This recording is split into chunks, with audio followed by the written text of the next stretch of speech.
Shalom, selamat pagi anak-anak muda. Selamat datang di Root, Reaching Out Others Together. Puji Tuhan, pagi hari yang indah ini kita ketemu lagi. Seperti biasa, teman-teman semua, apa kabar? Ya, yang ada di seluruh penjuru kota, sudut-sudut bangsa ini. Shalom semuanya. Oke, teman-teman, seperti biasa ya kita udah kumpul nih pagi hari yang indah ini. Kita akan mau bahas satu topik yang tentunya menarik ya, topik yang cetar membahana dan pastinya memberkati anak-anak muda semua ya. Kita merindukan podcast ini bisa memberkati teman-teman semua. Nah, sebelumnya saya mau sapa-sapa dulu ya. Kalau memperkenalkan kayaknya udah kenal lah. Ya, saya sapa dulu dari yang cewek dulu. Halo Kak Estu, apa kabar? Sehat Kak? Halo Bang, sehat-sehat, puji Tuhan. Yes, puji Tuhan. Ada Bang Roy, shalom Bang. Shalom semuanya. Shalom. Kualitas internetnya baik ya Bang ya? Udah oke ya? Puji Tuhan. Ya. Ya, yang terakhir untuk Bang Dedi, shalom Bang. Halo, shalom. Yes. Sehat ya Bang ya? Amin. Puji Tuhan. Nah, teman-teman kita akan bahas satu topik, yaitu topiknya adalah ibadah yang sejati. Ya, jadi kita bahas seperti apa sih ibadah yang sejati dan ibadah yang berkenan kepada Allah. Makanya teman-teman pantengin terus ya dari awal sampai akhir podcast ini. Didengarkan dan juga saya juga rindu teman-teman bisa dengarkan podcast-podcast kami yang sebelumnya. Ya, oke kita langsung mulai saja.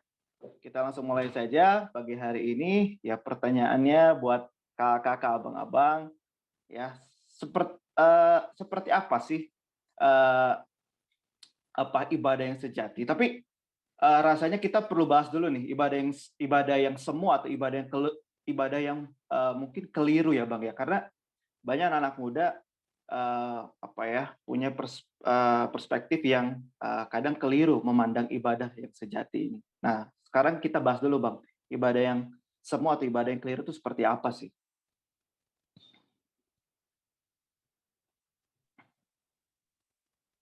Mungkin ladies first bagus nih. Oh. Nggak boleh tunjuk-tunjuk Bang. Panik nggak? Canda.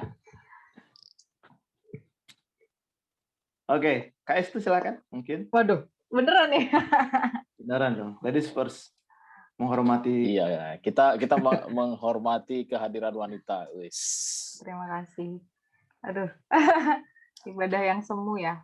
Ibadah yang semu. Ya, berarti itu bukan ibadah yang sejati ya. Iya. Ibadah yang semu itu ya yang memang ketika kita beribadah tapi tidak betul-betul mengenal siapa yang disembah, kepada siapa kita beribadah gitu. Jadi ya ibadah yang semu itu ya ketika kita beribadah tapi hanya sekedar ibadah aja sebagai sebuah rutinitas, jadi bukan sebagai sebuah kerinduan gitu. Jadi kalau tadi Bang Raja tanya tentang ibadah yang semu ya ketika kita melihat satu ibadah hanya sekedar sebuah kewajiban tanpa ada relasi di dalamnya, tanpa ada kerinduan di dalamnya, karena saya seorang Kristen maka saya wajib pergi ke gereja, saya wajib ikut orang tua saya misalnya. Nah, itu bentuk ibadah yang semu ya, ibadah yang hanya sekedar rutinitas aja lah. Itu sih Bang. Tanpa relasi ya. Yap. Seperti itu. Oke. Itu pengantar pembuka dari KS tuh. Ya, jadi memang ibadah yang semu adalah ibadah yang tanpa pengenalan yang benar dan fokus kepada ini ya, mungkin perintah gitu, tapi tidak ada relasi gitu. Kalau dari Bang Roy atau Bang Dedi seperti apa?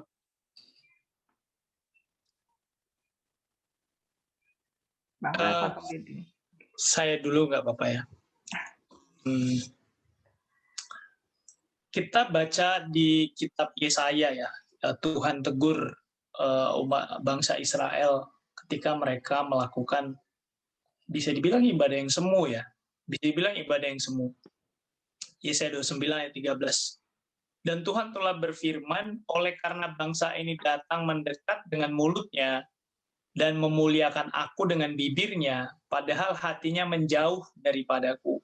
Dan ibadahnya kepadaku hanyalah perintah manusia yang dihafalkan. Ya, jadi ya mirip dengan yang dikatakan sama Estu. Jadi dia hanya melakukan rutinitas tanpa hatinya itu ada hubungan dengan Tuhan yang dia sembah. Dikatakan di firman itu, mereka melakukan perintah yang hanya dia hafalkan saja, gitu. Hanya melakukan itu saja.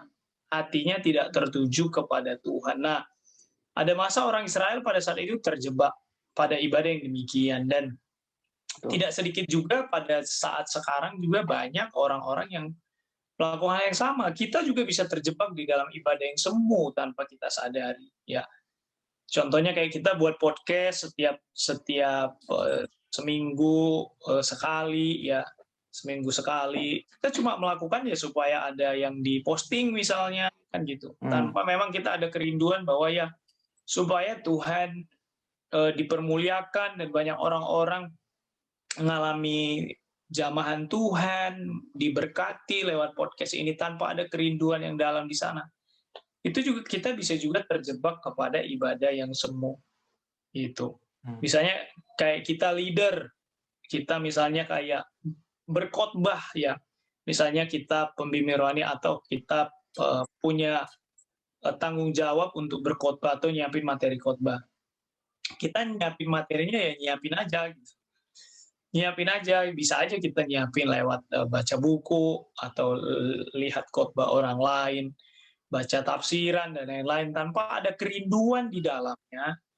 Yang rindu memang Tuhan dinyatakan, Tuhan dipermuliakan, ada banyak orang mengalami pertobatan, ada banyak orang mengalami jamahan Tuhan, ada banyak orang yang hidupnya diubahkan oleh Tuhan. Tanpa disadari, kita mungkin bisa terjebak di sana, dan mungkin beberapa waktu kita mengalami hal itu gitu. Kita mengalami ibadah yang semu gitu. Jadi hatinya nggak sedang melekat pada Tuhan gitu.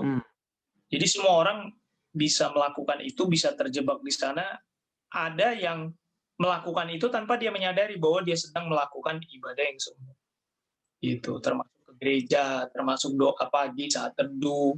Kalau misalnya di kelompok-kelompok pemuridan atau di komsel, bisa aja dia saat teduh supaya ada laporan buat pembimbing rohaninya, gitu-gitu. Ya. Ada banyak yang demikian ya. Itu.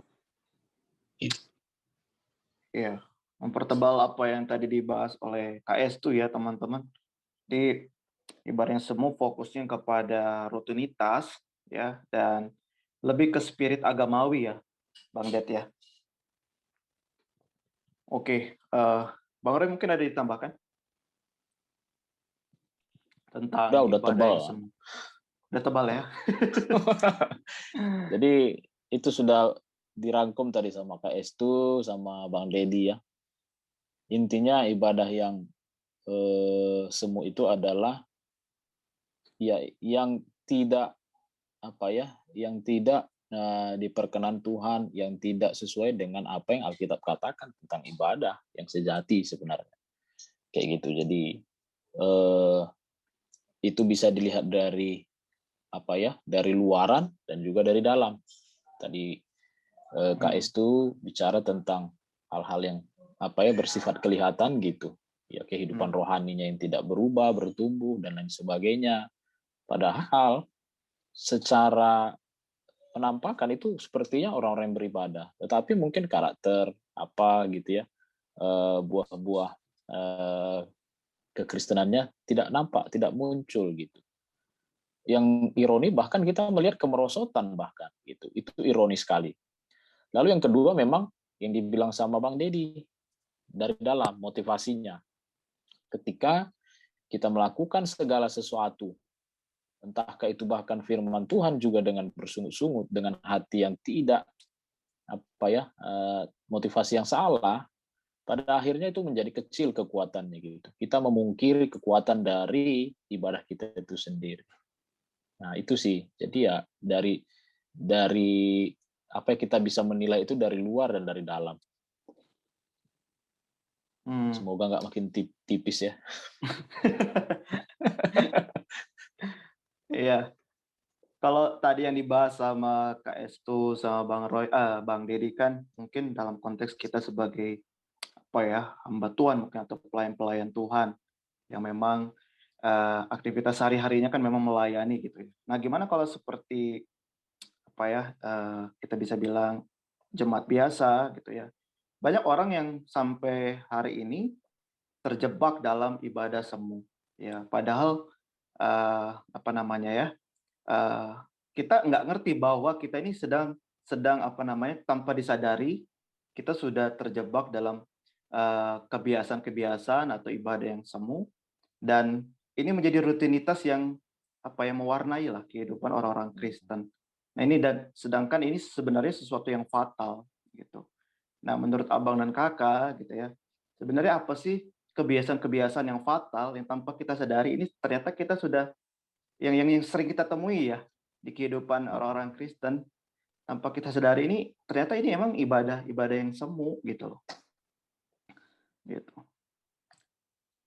Gimana mungkin dari sebenarnya maksudnya budaya kekristenan itu kadang yang dibentuk dan itu mengakibatkan terjadinya ibadah yang semu itu sendiri gitu tanpa contohnya rutinitas misalnya ke gereja hari Minggu.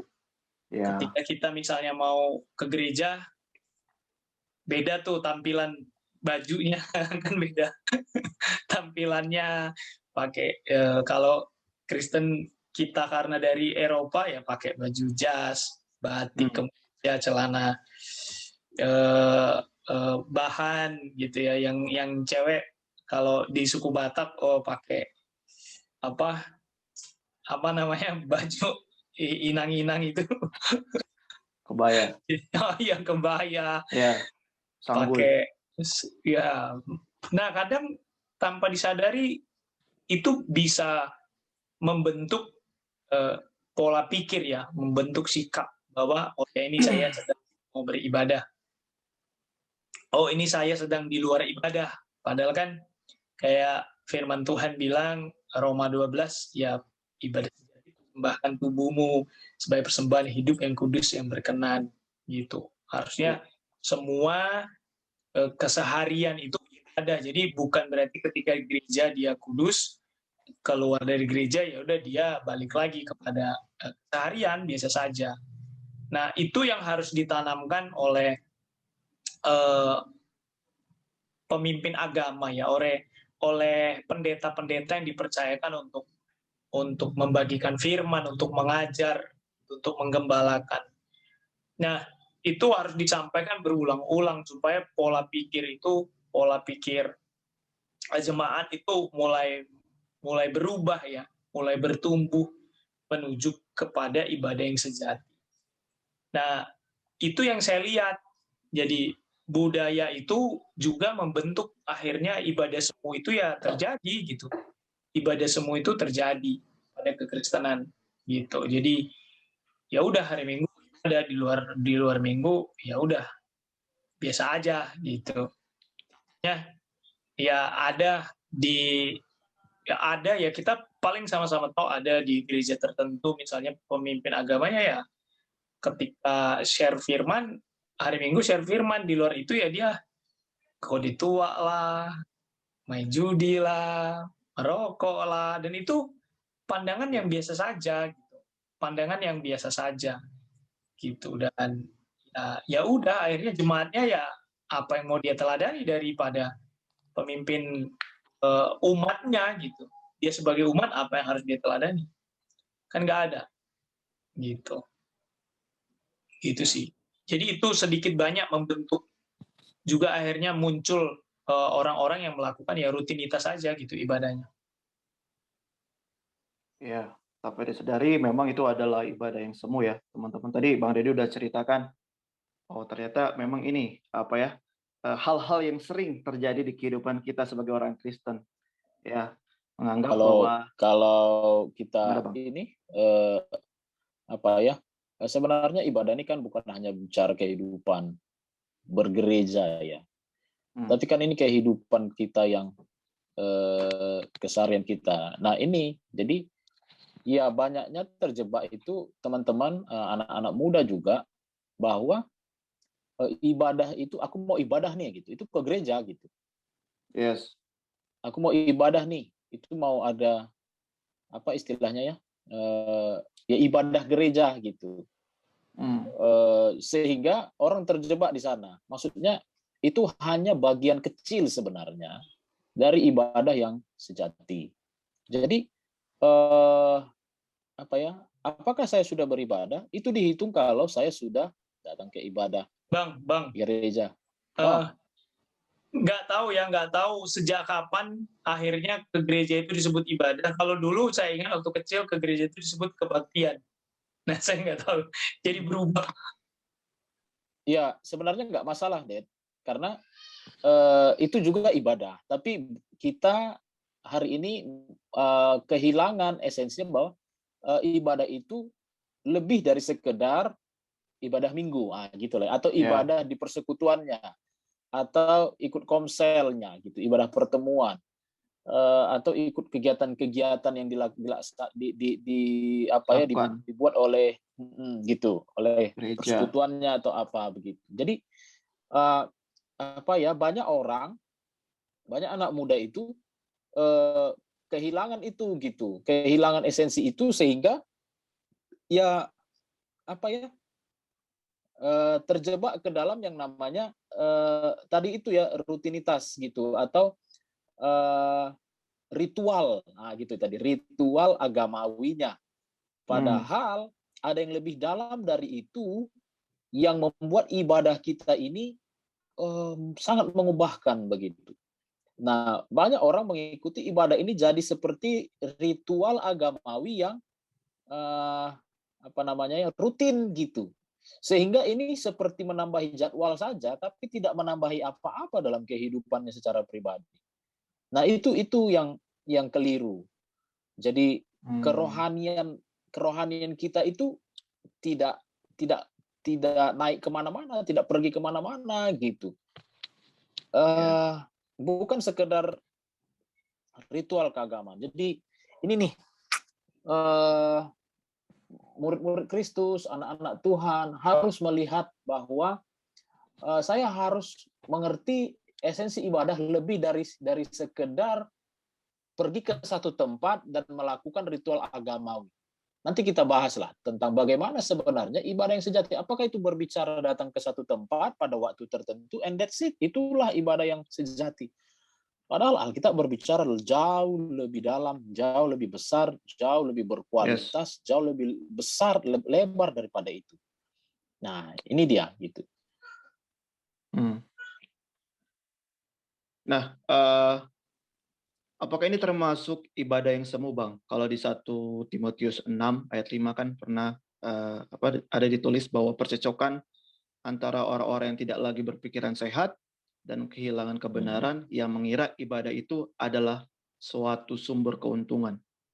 Ya, berarti bahwa mengira ibadah adalah sebuah kegiatan untuk mendapatkan keuntungan gitu ya. Jadi fokusnya adalah untuk mendapatkan keuntungan pribadi. Ya, ini menarik. Kita harus melihatnya sehat ya. Maksudnya begini. Ibadah itu seharusnya membuat kita beruntung, mendapatkan keuntungan. Tapi harus benar ya, orientasinya ini keuntungan apa sih? Apakah keuntungan duniawi atau yang lebih bersifat self oriented? Nah, ini beda.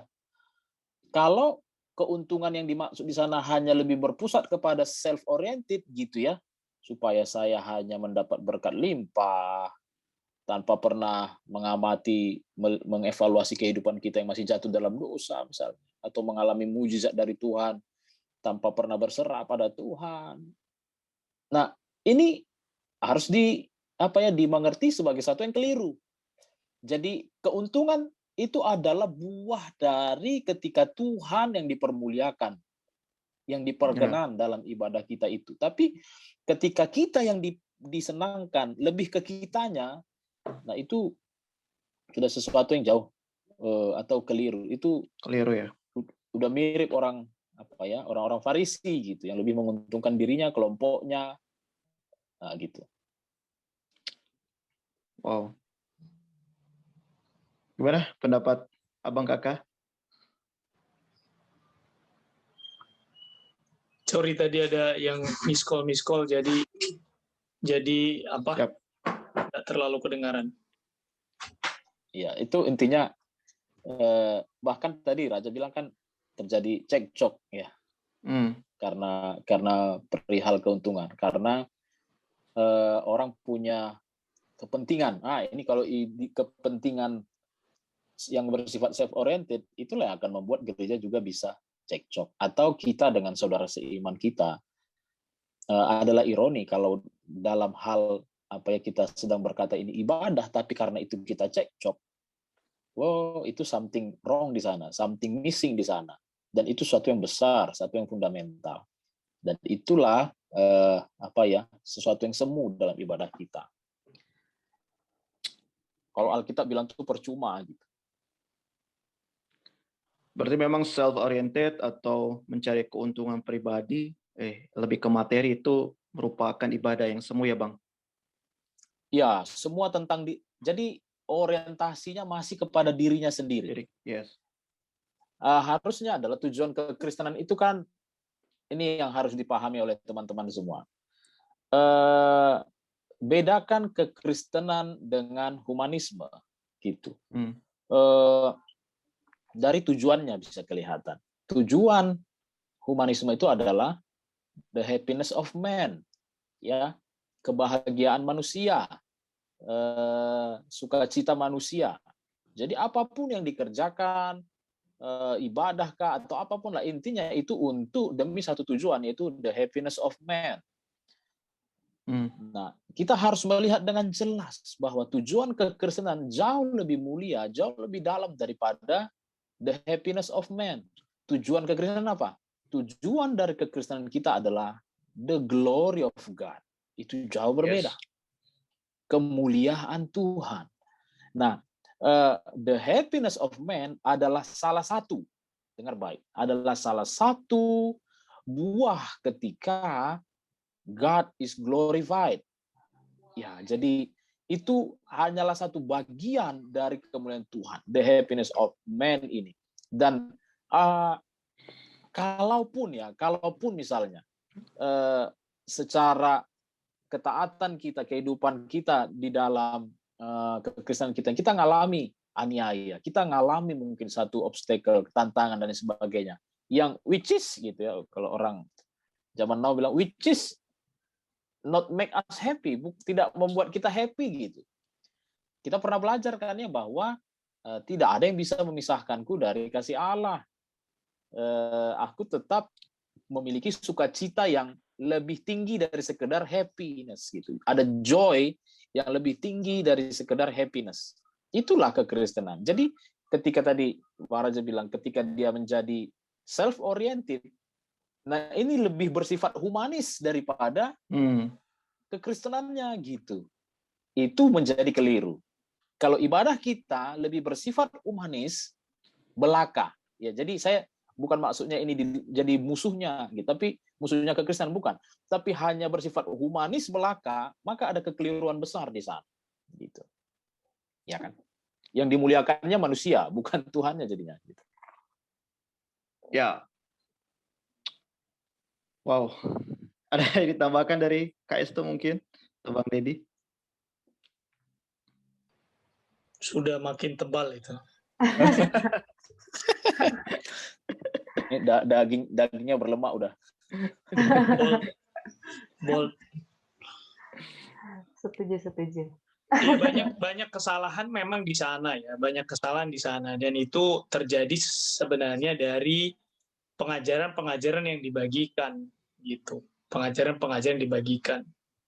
Ada banyak juga orang pemimpin agama tanpa disadari juga dia memanfaatkan firman ya, atau memanipulasi firman untuk kepentingan dirinya sendiri, atau kepentingan gereja gitu. Nah, itu yang terjadi sehingga orang-orang itu nggak tahu bahwa ini sebenarnya sedang serong hatinya, bukan bukan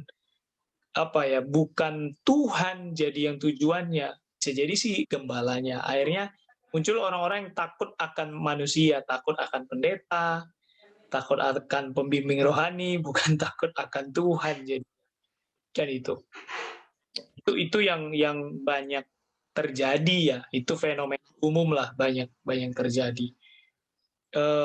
Ya yang Bang Roy tadi sampaikan benar sekali. Alkitab sudah jelas bilang mempersembahkan kita yang karena dia adalah Tuhan dan kita ini adalah ciptaan, sebenarnya kita yang memang menyembah dia, mengutamakan dia, meninggikan dia, mengagungkan dia lewat semua yang kita lakukan gitu. Kalau misalnya setiap hari Minggu kita ke gereja, ya pujian penyembahan yang kita naikkan ya di hadapan Tuhan bersama-sama, itu kan pujian penyembahan ya dari apa yang kita alami sepanjang minggu, pengalaman-pengalaman kita, gimana kita ngalami mungkin pergumulan, ngalami penolakan atau dihina atau apa di dalam kesehariannya karena kita berusaha untuk hidup sesuai dengan kebenaran firman Tuhan, akan ada banyak pertentangan di sana. Dan ketika hari Minggu itu bersama-sama dengan jemaat yang lain ya, kita memuji, menyembah Tuhan. Dan sebenarnya itu juga personal juga ya, personal dia juga dengan Tuhan, walaupun pada saat itu mereka melakukan bareng-bareng gitu dengan jemaat-jemaat yang lain. Pengalaman personal dia dengan Tuhan menaikkan bareng-bareng gitu. Nah,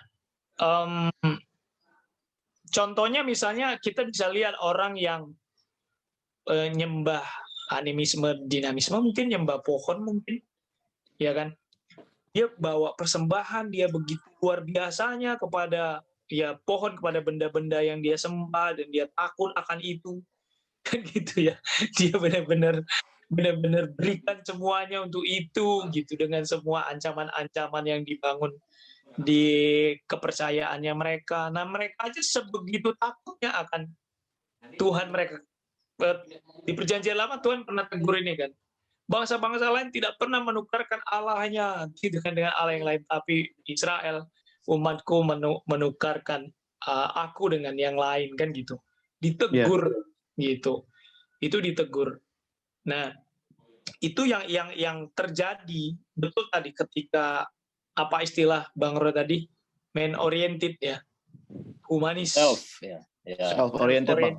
Ya harusnya kan God oriented ya, Tuhan yang utama gitu, bukan diri kita, bukan gereja, bukan agama kita gitu, tapi Tuhan yang utama gitu. Ya, betul. Nih, sering sekali ketika kepentingan Tuhan, sering sekali begini, kepentingan Tuhan itu sering sekali berlawanan dengan kepentingan kita manusia gitu. Ya, jadi gimana Bang Roy? Ini Abang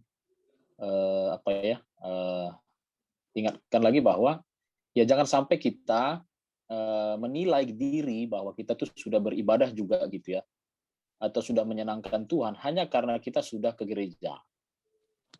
Ya karena itu baru bagian kecil gitu. Dan atau kalau kita pekerja, atau kalau kita pengkhotbah, atau kita pelayan Tuhan, kita merasa menilai bahwa kita sudah beribadah atau menyenangkan Tuhan kalau kita sudah berkhotbah, kalau saya sudah nge-WL-in, kalau saya sudah begitu melakukan sesuatu yang memang aktivitas gereja nih saya. Tidak gitu ya. Apalagi kalau kita menjadikan ya aktivitas gereja atau aktivitas pelayanan itu menjadi apa ya menarik untuk menarik apa ya lebih banyak pendukung, lebih banyak pengikut, atau menarik persembahan yang melimpah. Well, ini serius. Jadi intinya ada di Alkitab berkata Tuhan itu sebenarnya tidak lebih tertarik dengan segudang kegiatan rohani kita. Dia memandang jauh ke dalam hati gitu kan ya. Dia melihat tuntas ke dalam hati, melihat tuntas semuanya gitu. Jadi ke semua jalan kehidupan kita. Nah, nanti kita akan bahas di part 2. Nah, jadi perlu dipikirkan di sini. Nah, ada juga yang sering terjadi itu ketika kita menyelewengkan firman Tuhan untuk kepentingan-kepentingan pribadi. Itu ibadah yang keliru. Ini sering terjadi loh. Ini waduh apa ya? Saya baca nih ya. Kita masih ada waktu ya. Matius 15 ini Abang baca deh contohnya.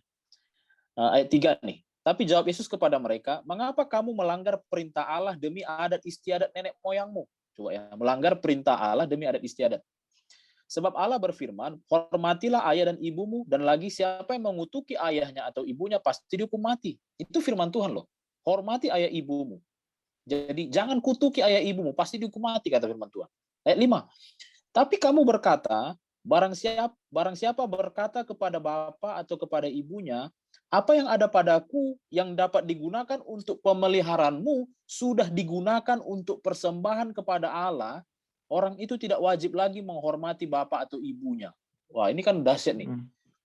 Jadi dia sedang ada pengajaran yang bilang begini nih pada waktu itu di Matius 15 itu. Kan memang harus kita hormati bapak ibu kita, jangan kutuki. Yang itu diimplementasikan dengan memelihara orang tua dong, kayak yang dilakukan Bang Deddy sekarang di Bengkulu. Tapi ada nih penyelewengan firman Tuhan, interpretasi yang keliru-keliru.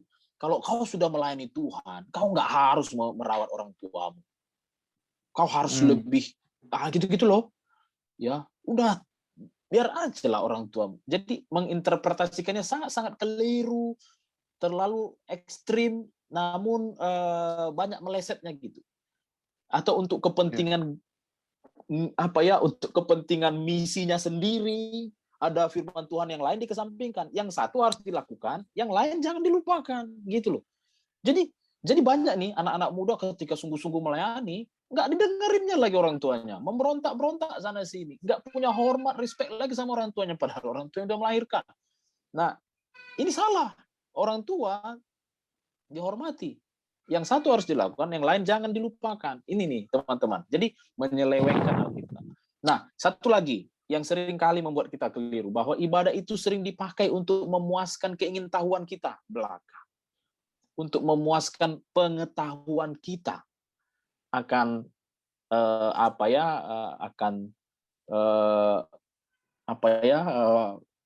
pengetahuan firman-Nya begitu. Sementara beda antara kita tahu tentang Tuhan dengan mengenal Tuhan. Itu jauh berbeda. Aku tahu Bang Raja, dia lahir di mana dan lain sebagainya gitu. Tapi aku mungkin nggak kenal dia, apa yang sedang dia rasakan dalam hatinya. Itu nggak akan pernah bisa. Itu adalah fakta yang tersembunyi yang lahir dari satu relasi. Jadi banyak orang gitu terjebak juga mengisi pengetahuannya. Jadi ya kita ini terbentuklah orang-orang yang mengagungkan denominasi sendiri, mengagungkan pemahaman doktrinal sendiri, dan mengecilkan orang lain yang berbeda pemahaman, sehingga konflik pun terjadi. Kita punya jarak satu dengan yang lain. Sebenarnya ironi ya kalau ada hamba Tuhan di YouTube yang satu, hamba Tuhan di YouTube-nya sendiri, saut-sautan saling beradu argumen gitu. Dan itu sebenarnya adalah satu hal yang menunjukkan bahwa ada something missing dengan ibadah kita selama ini, bahwa tokoh-tokoh teratas dalam kerohanian kita di Indonesia ini justru menunjukkan perpecahan gitu. What's wrong with that? Apa yang salah dengan ibadah kita selama ini gitu? Ini yang harus dipahami. Rindu sekali ini tidak turun kepada anak-anak muda yang hari ini ada dan akan melanjutkan generasi yang sudah berumur sekarang ini gitu. Ya kita tidak mau melanjutkan ironi-ironi seperti itu di generasi kita. Indonesia kan harus mengenal kemuliaan Tuhan. Dari mana itu terjadi kalau ibadah kita saja, konsep ibadah kita saja, apa yang kita pahami tentang kekuatan ibadah kita saja itu berantakan. Itu teman-teman. Ya. Wow, ya. Ironi ya, teman-teman semua ya. Kita mendengar banyak ya fakta-fakta bahwa ya memang ibadah yang keliru itu sering kita temui ya. Termasuk saya juga mungkin sering mendengar ya. Ya, ini mungkin oknum-oknum ya atau orang-orang yang menyelewengkan, tadi Bang Roy sudah sebutkan ya, menyelewengkan kebenaran firman atau memperkosa kebenaran firman gitu ya dengan pakai ayat ya untuk kepentingannya sendiri. Salah satunya mungkin apa ya, ada seorang hamba Tuhan bilang jangan menjauhi pertemuan-pertemuan ibadah gitu ya, supaya jemaat-jemaat itu yang malas-malas ke gereja gitu ditakut-takutin gitu ya, supaya dia mau datang ke gereja gitu.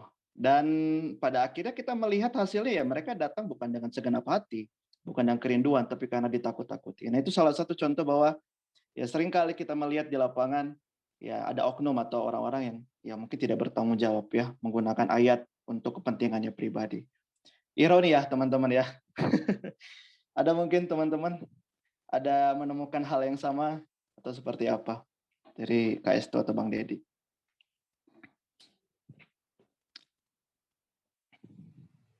Waktunya masih ada nih. Kayaknya sudah. Masih ada nggak ya? Sudah ini Bang. Keasikan ini. Iya. Tapi bolehlah Kak Estu. Bolehlah. Awal Menutup Kak Estu tuh. Waduh. Ya banyak sih orang yang akhirnya menyelewengkan firman Tuhan dengan hal-hal yang tidak sesuai dengan apa yang disebutkan di firman itu gitu. Mungkin saya juga mau apa ya? Tadi sih saya sempat mau ngomong, cuman ternyata sudah dilengkapi ya sama Bang Dedi sama Bang Roy. Ya udah gitu. Banyak orang, iya kan banyak orang akhirnya terperangkap pada hanya sekedar apa ya?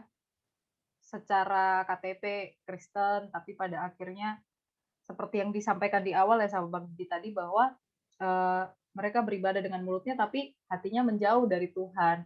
Tadi juga sempat dilengkapi ya sama Bang Roy bahwa ya Tuhan tuh melihat hati gitu. Tuhan itu melihat hati kita. Jadi sebenarnya tindakan-tindakan agamawi orang yang terlihat rohani belum tentu hidupnya betul-betul apa ya?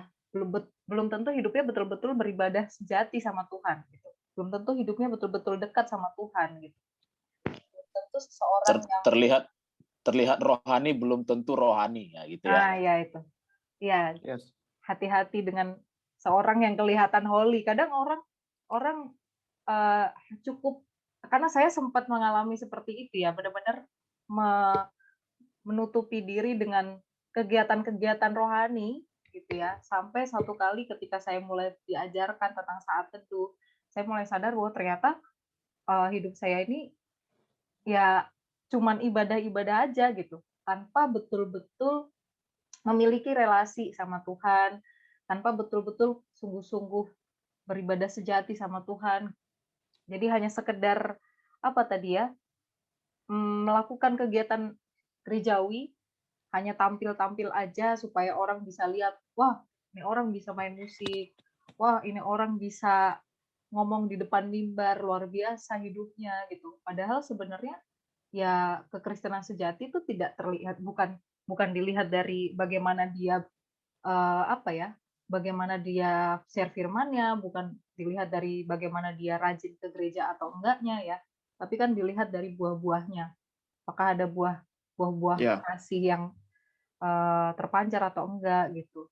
Dan yang tadi sih yang saya mau apa ya, garis bawahi ya, tadi yang Bang Roy juga sempat bilang bahwa Tuhan itu melihat hatinya gitu. Karena orang bisa aja terjebak dengan rutinitas-rutinitas agamawi tanpa tahu sebenarnya hatinya kemana sih gitu. Itu sih Bang. Ya. Jadi seringkali kita terlalu fokus untuk tampak luar ya, penampakan luar gitu ya. Dan kita nggak lihat buah-buahnya. Gitu.